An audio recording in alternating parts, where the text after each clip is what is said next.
Oh, you didn't know? Yes, baby. Ladies and gentlemen, boys and girls, welcome to another edition of the world's greatest Friday Eve show in the world, Craig, in the world. Well, Craig. This is the Sideline Junkies podcast network. I'm the Midnight Rider. He's the Gentleman Jack. That's the big guy, KG. And we are presenting to you something special today. Now, today, or actually, I'm not going to say today. I'm going to say tomorrow, when everybody gets in the office. And last week, that the omelet thing stations was tight. You know what I'm saying? That was busting. But this week, somebody was driving by Krispy Kreme and the hot sound was on. So now they done brought the hot donuts in. They passing them out. Everybody staying there. Keith done come over. He said, you know, you saw my boys last week, and I watched them last night. And they was like, who? And then the nosy lady that's always in everybody's business, she came over and was like, who y'all talking about? And they was like, we are talking. They said it in unison as one big group. The Thursday night Throwdown. Yeah, baby. Yeah. That's what they're giving you. Welcome to the Sideline Junkies again. Midnight Rider, Gentleman Jack, Big Guy KG. Soon we be joined by Coach Devon. And with all that being said, I'm going to turn the show over to the man, the myth, the legend himself, the illegitimate child of somebody in the P-Funk, the Big Guy KG. Tell you one story, you run with it. I love it. Look, I said, you know what? I want to play around a little bit, so I'm going to get us in big trouble tonight. We got a big show, so let's put it in. Finish. Let me just say, I did not come here to show out, did not come here to impress you, because to tell you the truth, when I leave here, I'm gone, and I don't care what you think about me, but just remember, when it hits the fan, brother, whether it's next year, 10 years, 20 years from now, you'll never be able to say that these brothers lied to you, Jack. You're damn right. You'll never be able to say we lied to you. Fellas, first and foremost, how y'all feeling? Good, man. Ready to go. Ready to rock and roll, baby. All right. We're going to hit this thing rapid fire. Let me throw this in there real quick. Aaron Rodgers finally signs with the Pittsburgh Steelers. I don't think he'll be wearing number 12, safe to say, because Terry Bradshaw will not approve that. And I don't think they will ever disrespect TB12 like that. But he signs with the Steelers quickly. Good shot, bad shot. This will put them in the top, offensively? This just gives them another chance to go 9-8, 10-7, and losing the first round of the playoffs to a team that's much better than them.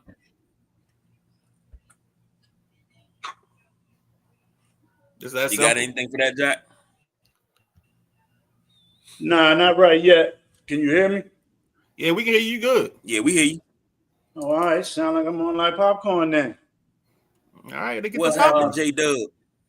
We just lost the camera. I Put know the camera back up.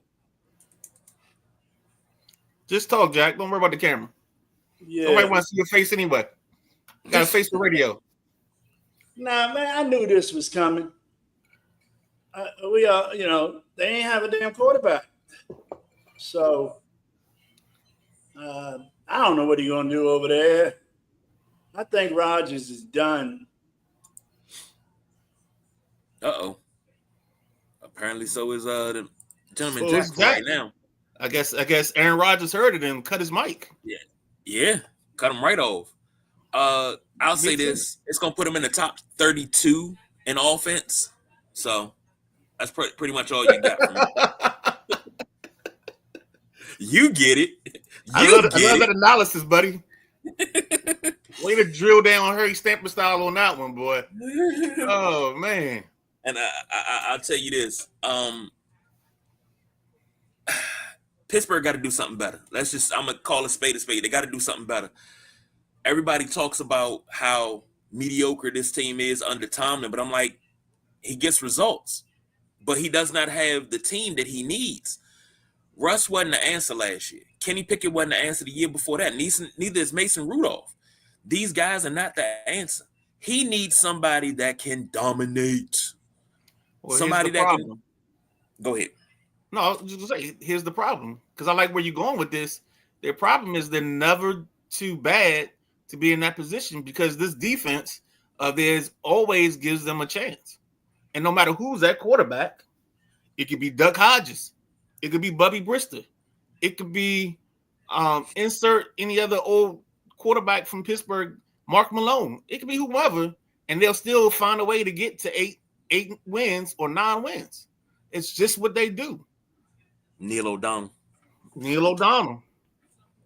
My man, Natty Neal. What's my man, Kent Graham? Whew. Hey, Kent Graham's a Notre Dame product. Go ahead, man. Hey, he's a bad quarterback in the NFL. I liked him in New York and I liked him in DC because he found Michael Westbrook when nobody else could in DC. Okay, I'll give you that if you want that, but I'm not taking solace in that or anything. The correspondent checking in. Rodgers to the Steelers keep them cemented in 3rd place in the AFC North. Yeah, I'm with you. I mean, unless Shador have a great breakout, I mean, that's about right. But what about, we don't know if we're going to see the Cincinnati from last year where Joe Burrow had to carry the whole entire team and the city on his back, or are we going to see a more well-oiled machine? So that's, I'm going to tell you right now. I get where y'all coming from. There's one thing for sure and 2 things for certain, and that's Cincinnati ain't going to have no kind of defense because they haven't paid anybody to stay on defense. They got the problems with Hendrickson, so it's going to be Joe against the world. It's just me against the world, baby. That's what he need to play every time he walk in the stadium. You need to listen to Tupac. And start getting your thoughts together because next month we will have the walk-up music top 4, your 4 walk-up songs coming in July. Oh, yeah, we got to do that. And I put the link out there. Nobody's putting the walk-up music on the daggone thing on Spotify. Let's get this going this year. Let's get it going. I forgot about it. Let's get it going. But hold on. Wait. We got to switch gears. So let's switch gears really, really fast. I got to show you guys this because it's Thursday, so that means it's coming up tomorrow. So check this out.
Love that shot.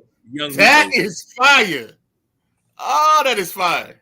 Woo! Burn the walls down. Chris Jericho style, baby. Give me the countdown and put that. Oh, man.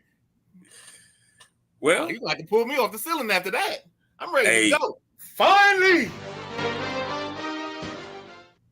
We got the NHL popping up. The fight for Lord Stanley's Cup. Game 1, Oilers 4, Panthers 3. Final in overtime. Oilers lead the series 1-0. Midnight Rider, please tell me you watched some of this because I'm losing my mind right now. I'm glued to this. My only problem was I think my eyes only made the 3-2.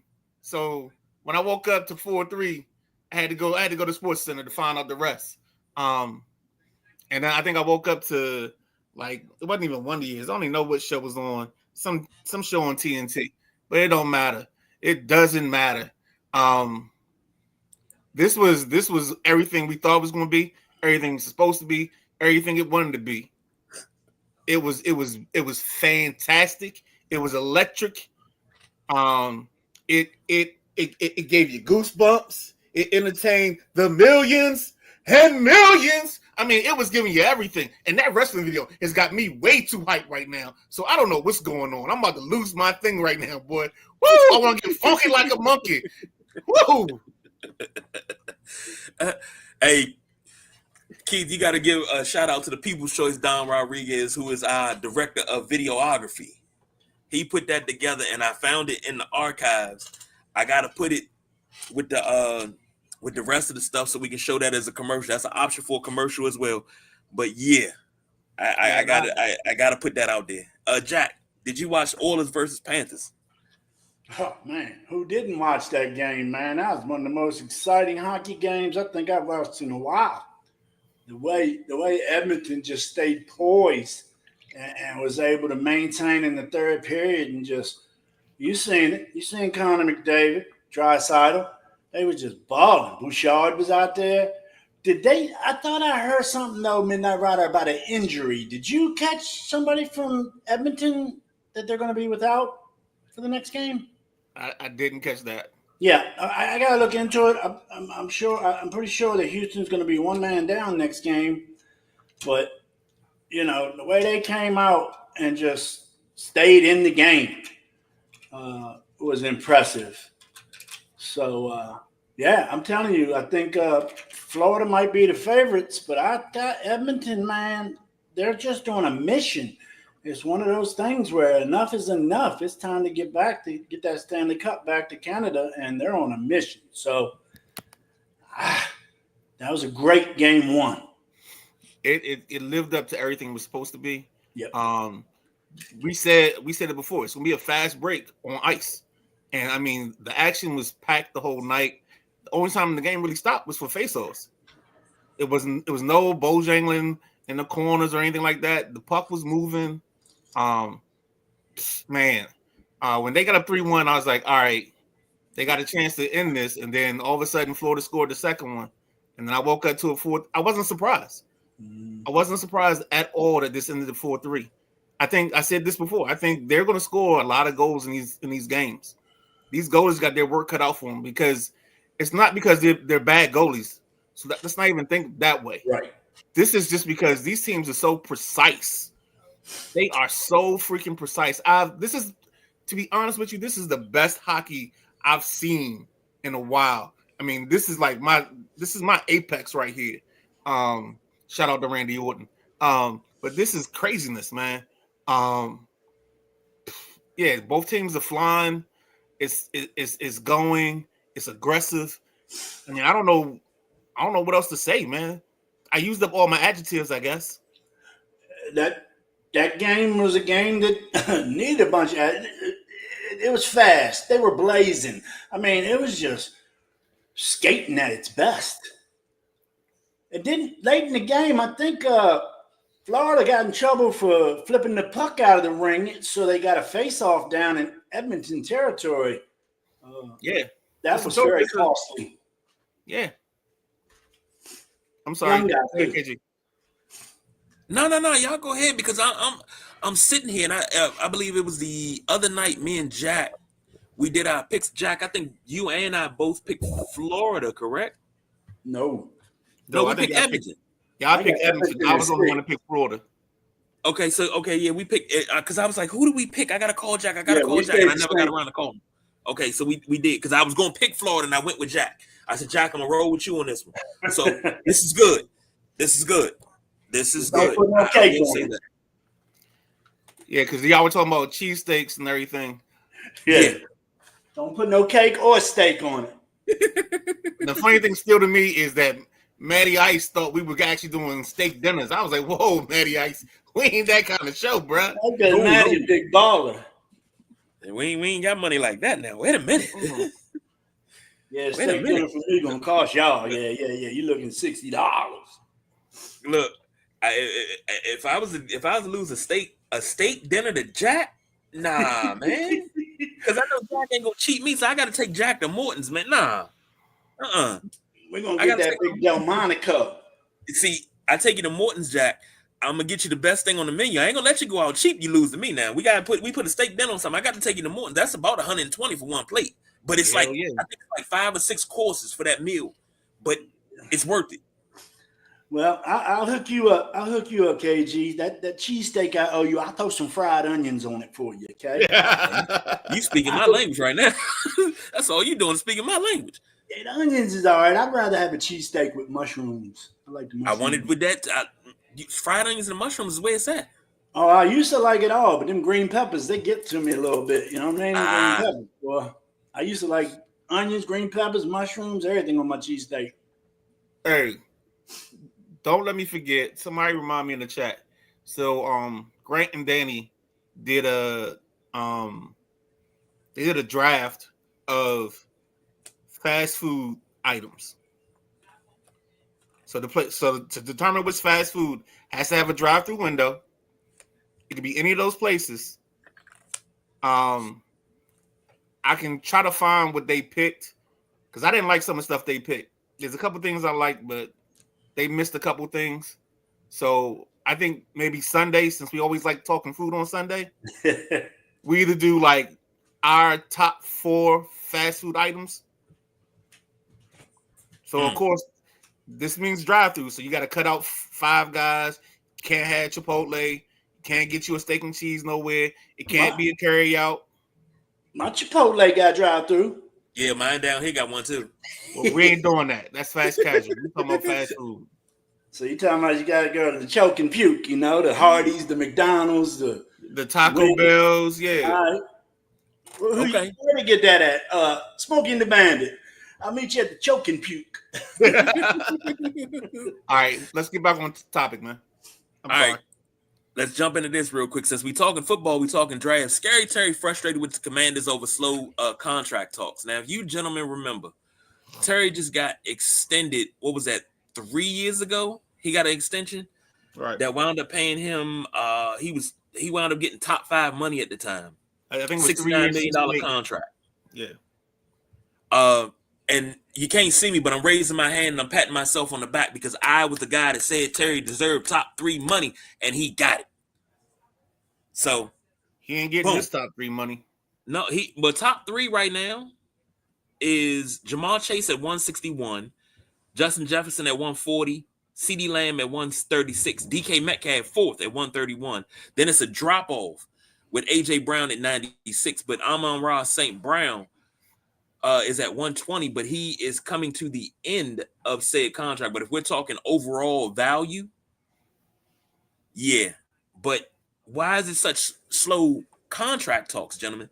This is what I want to know because I'm scared. Because if we lose Terry to free agency, if we lose Terry to a trade, I don't think I can forgive front office for that.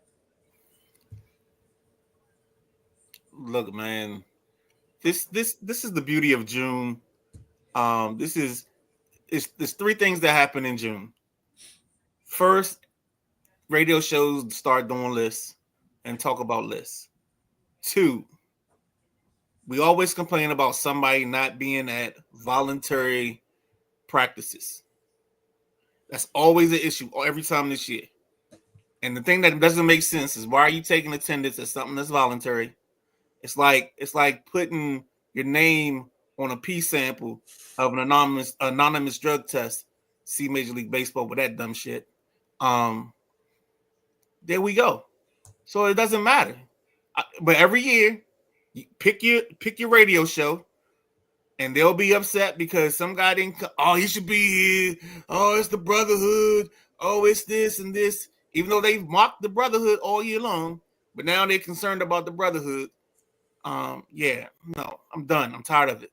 And then the third thing is anybody that's holding out for a contract, there's always controversy and there's always frustration because the talks are slow. These talks are going to be slow because first and foremost, you got to figure out where you slotting Terry at when you pay him. Then you also got to figure in the fact that the man's 30 years old, not 26 or 27. So you're getting his last couple of good years, his last best years. So how do you quantify that number? Do you put that in a 4-year extension? Do you put that in a 3-year? I had to listen to Chris Russell go back and forth all day about Terry probably wants 4 years. We don't know what Terry wants. 4 might be the ideal spot. That gives you 3 years and avoidable 4th. But I don't know how that works. As they say, I stayed at a Holiday Inn, but I'm too drunk to taste this chicken. So with that being said, I'm gonna pass it on to Jack. I don't think Terry's going nowhere. Terry's very happy in Washington. Washington, though, needed to step up, though. It's that time. It's time to start tightening up people. Like I say, I don't really agree with the way things go nowadays, where you come and ask for extensions when you still got time on your contract. But I guess the earlier you lock them up, the better deal you get, because you wait till the contract, the prices can go up, as the Midnight Riders told me in the past. So I think this is just getting some rumbling created by the media. I think it's the agent. I don't think it's as bad as what people are saying. I mean, I don't think Terry going nowhere. I just think they need to work something out, and I'm really not concerned about this. I believe they're going to lock Terry up. Everything will be fine. I mean, it's the core. He's the senior guy on your offense now, and he's still a young guy. It's awesome to say that. But then he's got, him and Jaden Daniels have got a rapport. Now he's got a couple more weapons with Debo and, some of the draft picks if they make it through, or if McCaffrey steps up this year. So I'm not concerned about Terry and the contract. Real quick, and this is my quick hitter. Last night, I watched Luke McCaffrey highlights. I'm going to tell you right now, Luke McCaffrey could have had the rookie season of all rookie seasons. He would have had like 25 catches, 300 yards, but like 7 touchdowns. This joker got tackled on the 1-yard line more times than I could ever see in my life. I'm trying to send y'all the video package. Really? This dude was tackled at the 1 more than I've ever seen anybody tackled at the 1. Well, let me say this. Terry, this is Terry going into his last year. $15.5 million is the base salary, $5.6 million as the signing bonus. The roster bonus is $2.8 million. That's one roster bonus. The workout bonus is $500,000. He has another roster bonus for $850,000. Incentives $250,000. So a total of $25,500 for his contract this year. I'm not happy here because camp starts on the 10th. Camp starts on the 10th. Today is the 5th, going into the 6th. Camp starts on the 10th. He has to be here, gentlemen. Slow down, Smokey. Mandatory camp is next week. You got training camp starting another month later. So you got time. And what everybody always says, deadlines make deals happen. So let's just see where we get down the road from here. Let's not jump into this. I think, honestly, this is the agent trying to throw some chum in the water, and everybody took the chum. Well, I guess I took the chum. I guess I'm a shark. But I just chalk it up as PTSD. Chalk it up as whatever you want to chalk it up as. But this right here, I don't. Scary Terry is him, Deron Payne. I think it's him and Deron Payne, the only 2 Redskins left on this team. Trustway. Mm-hmm. Trustway was a Redskin. Trustway was. So we got 3 Redskins left. Now, I'm not saying anything about, it's nostalgia. No, Terry is a dog. He's an effing dog. I don't want to lose that because he, like, J-Dub said it. Terry's not going anywhere. He knows they have a real good chance for winning the Super Bowl when he's there. While he's there, he does. And JD5 is the quarterback. He'd be a fool to lead at. And don't forget, y'all got Debo 2 now on the other side of the field with Terry. He hasn't had a true number 2 with him. And then on top of that, he's one of JD5's favorite targets. JD5 would drop back and be like, F it, throw it up there, Terry down there somewhere. And the next thing you know, Terry got the Cincinnati game, the Detroit game. These guys have such a rapport And I'm surprised nothing has came out about them working together in the off season, because that's been real hush hush about them. How it is where everybody put it on Front Street. Oh, the receivers went out with the quarterbacks and they worked on the off season. They did this and they did that. It's been real hush hush this year, and I like that. Work in silence, man. Let the shit show. When you put the pads on, I love it. But I gotta have Terry here. He left out of voluntary camp. What was it? Back in May, because he was frustrated. He showed up, but he left. He's been there until like last week, I think. There's a picture of him like from 2 weeks ago, if I remember correctly. I'm scared because I've seen so many people. Don't be scared, Junior. Don't be scared. Don't be scared, the light, baby. Don't be scared. Don't go into the light. Don't go into the light. I've seen so many people leave, and Washington has $21 million in cap space right now, which could grow, but I'm looking at the dead cap space. 20 players that they have for dead money right now: Jonathan Allen, Emmanuel Forbes, Jahan Dotson, Fedarian Mathis, Ricky Stromberg, Braden Daniels, KJ Henry, Chris Rodriguez, Cole Turner, Andre Jones, Christian Holmes, Michael Wiley, Sam. I don't know why is Sam Hartman dead money. I don't know. You got 20 people with dead money right now, and it's not a whole lot of money like it used to be in previous years, but it's enough. Fellas, we got to move on, but we will keep an eye on this. And what? You talking to me while I'm talking about Scary Terry? I don't want to talk about this right now. I want to talk about Terry McLaurin. But moving right along, Jack, you got an update for us on the College World Series? Man, if you didn't watch Game 1 last night, you missed a good one. I mean, the defense was tremendous in the first 3-4 innings, and it goes all the way down to seventh inning situation. And Texas Tech stud Kennedy, she's their star pitcher. She's the $1 million girl. They was up 1, 2 runners on. I want to say 1 out. And they went to intentional walk. Reese Atwood, the best hitter in the country. Reese Atwood is the best hitter in the country by far. So she's a big catcher. She's a hell of an athlete. So you see the first pitch that comes in. The catcher's standing up, calling for, intentional walk. But that pitch was really close to the strike zone. And you saw Atwood's eyes say, She looked down at coach. And then she strided different on the next couple pitches, but they were a little bit more outside.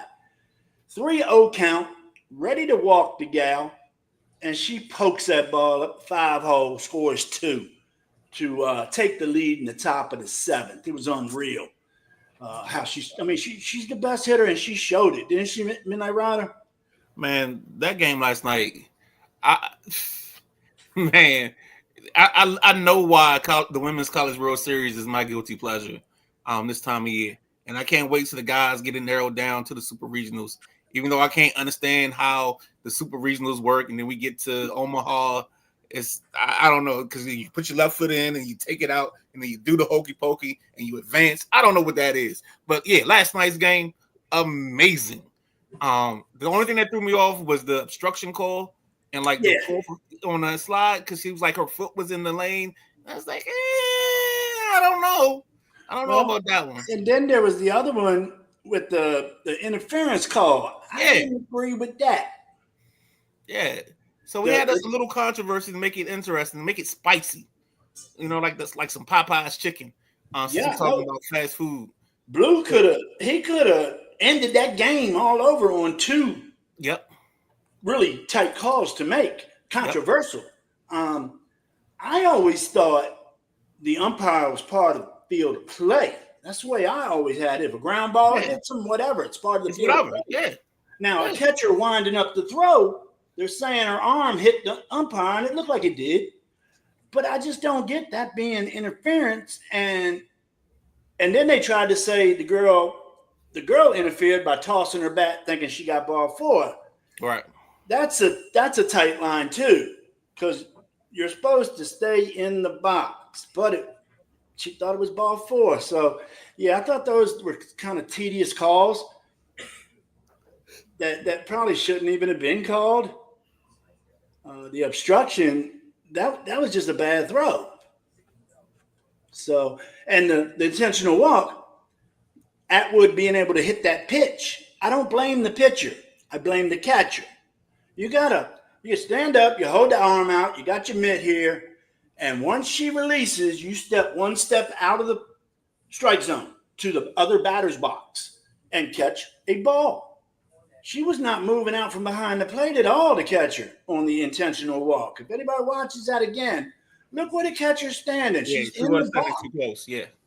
She never stepped towards the left-handed batter's box like most catchers do. But they've never done an intentional walk. Kennedy has never done one in her career. So hey, we got tip off in the final game. Yep, and we got first pitch of the Women's College World Series tonight. They got delayed a little bit. Had some weather up there in Oklahoma, but first pitch should be any minute in the College World Series as well. If Texas wins tonight, that's it. Texas Tech wins, we go to the rubber game, game 3. I'd like to see a game 3 just to see more ball. You know what I'm saying? So let's go, Red Raiders. Tighten up. Let me say this real quick before we jump into the finals game 1 preview. What's it? Najee? Is that how it's pronounced? Najee Kennedy? Yeah, Najee Kennedy. The $1 million woman is what I call her. I call her She $1 million is. because that arm is $1 million, and she is a absolute monster. When I heard on SportsCenter earlier today that she has never thrown a pitch out for to walk somebody, intentional walk, she's never thrown one. I'm like, damn. And she's one of the most consistent strike throwers in the country. Right. And I get it that she didn't know how to, but I don't know if it's different in softball than it is in baseball, but I thought the catcher should have moved out to the outside. She could have threw it outside of the box. I'm not blaming the catcher. I'm not blaming her. I just think it was a breakdown of communication, but it turned into some great baseball. So we got, what's that? That was game 1. We got game 2 coming up. Tonight. First pitch So, soon. Well, that makes you think as a coach, or even as a coach that was watching this. You could be a youth coach, a high school coach. It makes you think, hey, you got to practice the little things too. Just because you don't pitch out don't mean you ain't got to show your pitcher how to do it. I can understand never throwing a ball on purpose in your career and then be asked to throw 4 in the biggest game of your life. But that ball was meat, man. She got the barrel on that one. Nice. She could have got the barrel on the first or second one, too. The only one I thought was a pure ball was the third one. So 3-0, she got some meat. I kind of pin it on the catcher and the coach, not the pitcher.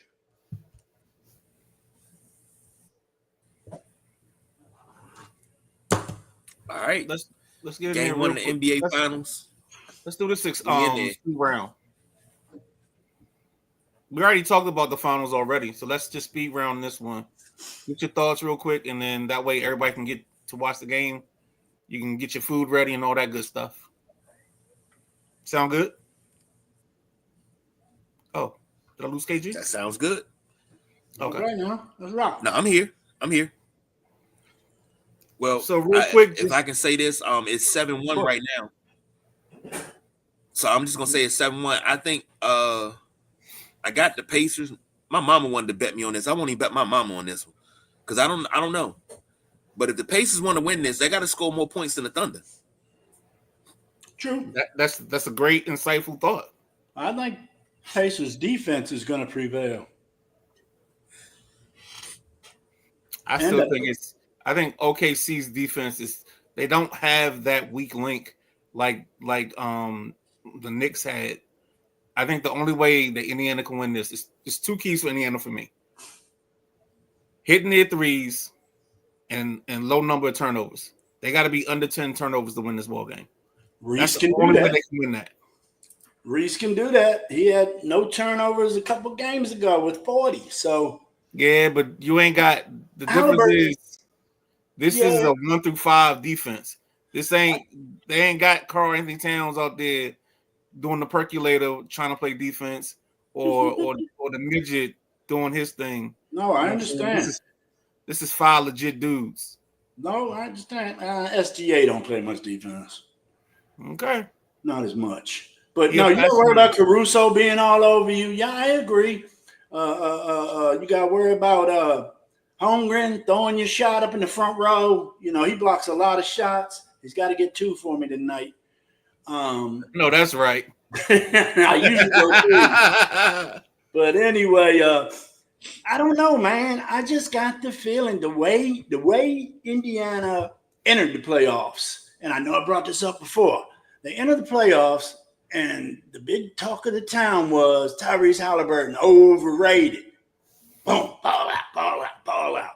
Been just helping them carry him throughout this throughout these playoffs. I think he's averaging about 18 and a half, 9, 10 dimes, 5 boards. So Halliburton's put his hard hat on for these playoffs, and to be able to win this title is going to depend on him. And you're going to need a couple big nights out of Siakam, rebounding-wise, too. Siakam can't just get you 3 rebounds. He's a 10, 12 rebound guy when he's on, but he hasn't been doing it much. So, I don't know. I'm rooting for Indy, man. Indy in 6. I think we made predictions. I think I said 5 for OKC. Yeah, you did. Because I think their defense is going to smother their guards. Because I don't see their guards being great ball handlers. And I think that's where they're going to get in trouble. J-Dub said, I don't see it happening. OKC defense is much better than they are deeper. Right. You know, somebody brought up a point. They said James Wiseman, if Indiana wins, James Wiseman gets a ring. He played all of 6 minutes with the Pacers, the first game of the season, ruptured his Achilles, wound up getting traded at the deadline to Toronto and getting cut, but he can still win a ring because he was on the roster at the beginning of the season. I didn't know you could get traded while you was hurt. Only KG can find these tidbits, boy. I didn't know that. Oh, man, I'll dig deep to find out who getting the ring. You sure did. I will dig deep. But, fellas, we got to go and not what you eating, but we got to wrap this shit up, B. We got to go and we need to watch this game and we need to be in the chat watching this game and checking everything out. But really, really quick, it's 10-10, all tied up. Oklahoma City looking for their first. They trying to say it's their first title in Oklahoma City. No, they're looking for their first title of all time. You know you like shout out to Jack family in the studio. my dog. My dog. You got the dog over his shoulder, dog. Hey, Jack being sensitive to this week. Man, I'm sitting at my wife's desk. Y'all go ahead, man. I meant to message you last night, but man. Indiana Pacers are looking to get this. I wasn't gonna hide it and blur it. I wasn't gonna blur it out. You should keep it real. Cool, man. Yeah, tree of trust, the baby. Indiana Pacers are looking to get their first NBA title, but this will be their, I think, 3rd title overall because they got 2 ABA titles, if I'm not mistaken. Don't do that, Jack. Don't do that. Don't do that. That still count. That was a lead. That's where they started at. That's where they got their start. Not a league we playing. That's they won. That's they won. Next thing you know, in the 70s. They have 3. They got three ABA titles: 70, 72, and 73. All right, then. I won't say that. Matthew Zador said, "What's up, fellas?" What's up, Matty? Good job. And then some guy from Conti says Jack Carr equals Mr. Sensitivity. You need a man with sensitivity. You know where we roll. Hey, I can be when I want to. I think that wraps it up for everybody right there, Doug. Please. Well, with that being said, that's the Gentleman Jack. That's the Midnight Rider. I'm the big guy, KG. Baby, we did it in 40 minutes tonight. We don't do no overtime, baby. We are out of here.